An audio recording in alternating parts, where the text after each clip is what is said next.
But for more on this, let's cross now to Selim Atalay, who's a journalist and a commentator. Hi, Selim. He's in our Istanbul studios for us. How serious is this?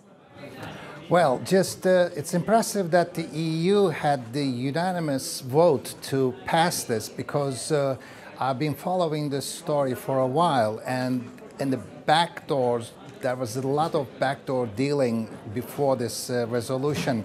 Countries were very sanguine about this list until they saw the name of Saudi Arabia appearing on it. And actually Saudis themselves and the US have been actively, I repeat, the US have been actively lobbying to stop this list, or at least to be released without Saudi Arabia. They couldn't succeed. And also in the background, there's a report that governments led by the UK, Germany, France, Spain, Italy, Belgium, and Greece did not want Saudi Arabia on this list. So we have to remember these countries who were trying to just make a leeway for Saudi. Now, it looks serious. It is serious. Every blacklist is serious. But as we've seen, the internal opposition and the fact that Saudi is a good cash cow for these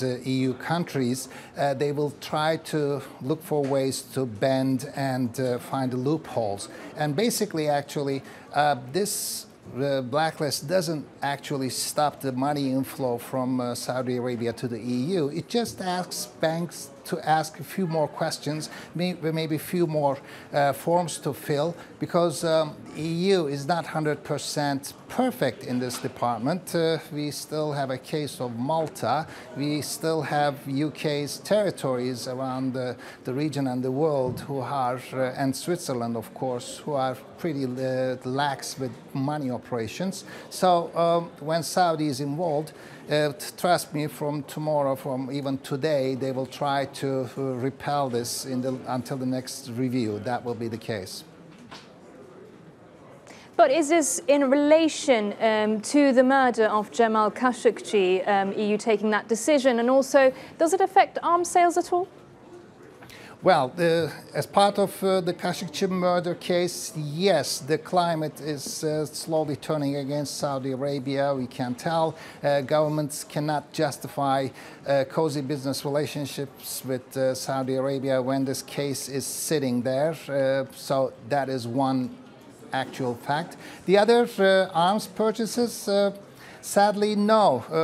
The governments will find a way to trade with Saudi Arabia business to business. And let's not forget, Donald Trump just yesterday, a couple of days ago, eloquently put it that Saudi have nothing but money and we are protecting. So that's the US view. I don't think the EU view is any different. Well, thank you very much for that insight, Selim Atalay, there for us.